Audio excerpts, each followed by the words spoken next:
And welcome back to Doodling with Purpose, the internet's only free week-by-week guide to learning ancient Egyptian and maybe Egyptian cultural aspects as well. All right, so we are talking about pronouns, which I know are like a hot and heavy subject in today's modern a-go-go culture, but back in ancient Egypt, they just had pronouns that were pronouns. And hopefully you've been copying these down as your homework for last week and even making flashcards, because these are important ones to know. So there's three types of pronouns in Egyptian, and in English too: suffix, dependent, and independent. First, we're looking at the suffix pronouns and the three ways those are used. The first way we talked about last week as the subject after a verb. This is very common in the past tense, where the pronoun is going to appear after the ed, the end mark.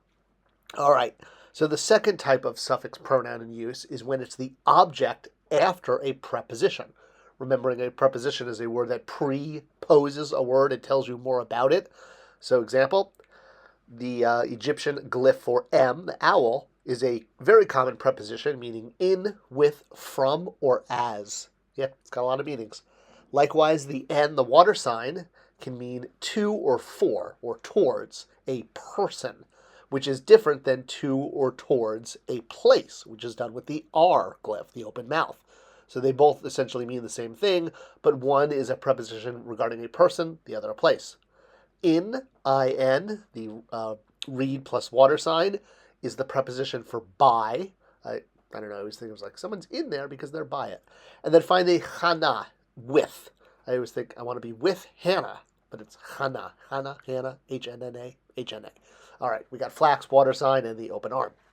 So, suffix pronouns in use, objects after a preposition. We'll just simplify this and we'll have our preposition and our pronoun. So, towards or for, N.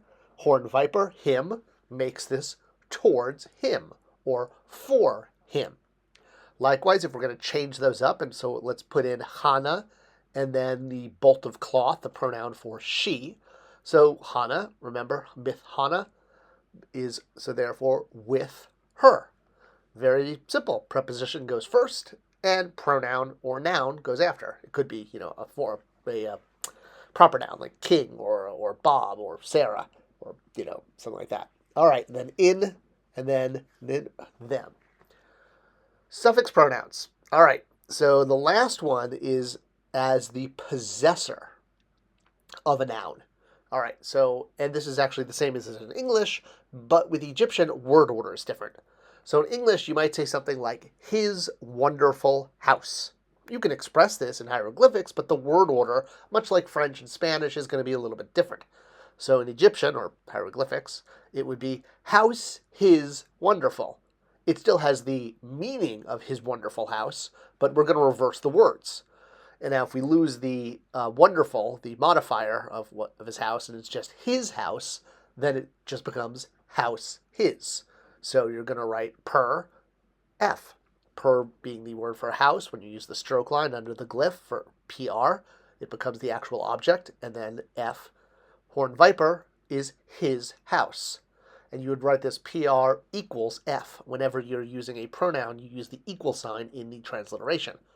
Now, if we're going to modify house and say the house is wonderful, perfect, beautiful, all right, so we're going to use the word nefer, which is actually nefer, nefer, nefer, but you don't need the extra echo sound. It's just nefer. The reason there's three of them is it emphasizes that it's even greater. So nefer itself means good.